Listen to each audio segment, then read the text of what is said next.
So the progressive era at the national level definitely can't last forever, and the election of 1912 is going to begin the process of bringing it to an end. Roosevelt was unhappy with the performance of his handpicked successor, Taft, so rumors persisted that he might attempt to get the Republican nomination for the presidency. Taft's own wife even believed that if Taft were to be renominated as the Republican candidate, he would still lose to Roosevelt.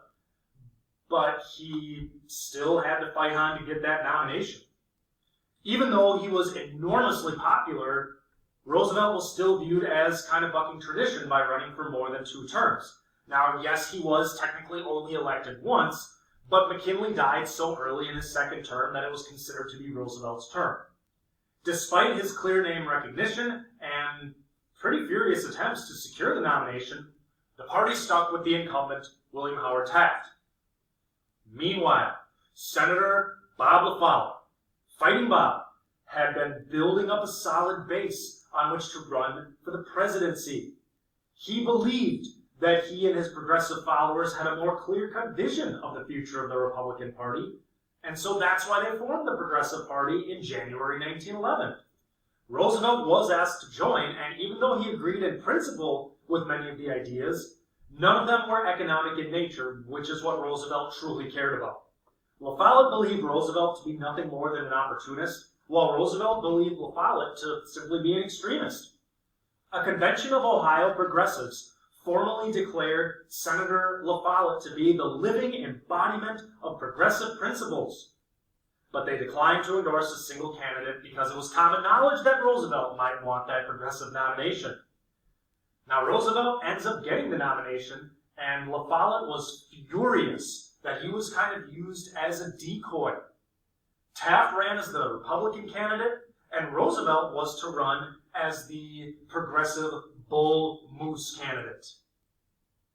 Meanwhile, that June, the Democrats met in Baltimore to select their nominee.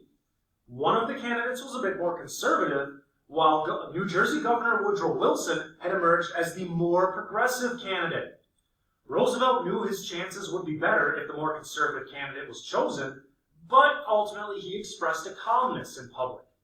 And the selection of Wilson was viewed as a blow to Roosevelt's chances, because true progressives, such as Robert LaFollette, are going to end up declaring for Wilson. You know, Taft was viewed as too conservative. Roosevelt is going against tradition. And even though he understood that he would split the Republican vote, Roosevelt threw himself into the campaign with his usual gusto. And he was even shot while giving a speech in Milwaukee in mid-October of 1912. The bullet was partially blocked by his 50-page speech that was folded into his shirt pocket. You know, regardless, you can see that the results are quite dismal for the incumbent Taft. Taft is from Ohio. He doesn't even win Ohio. But in the popular vote, he does compete fairly well with Roosevelt. Wilson's victory was confirmed shortly after 10 p.m. on election night. And even though he won the election, the combined totals of Roosevelt and Taft would have defeated Wilson.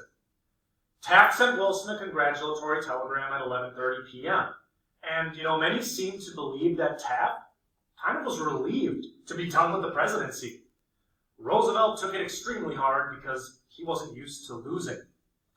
Now, Wilson is considered to be the last of the progressive presidents. And his campaign slogan of New Freedom sought to return to a time of free enterprise. You know, he's going to argue that the Sherman antitrust law needs to be strengthened and tariffs need to be altered, which would lead to more prosperity. It's also going to help him that Democrats regain the Senate for the first time in 2 decades, and the House gain more of a Democratic majority. Now, Wilson outlines his proposals in a message to Congress in April of 1913.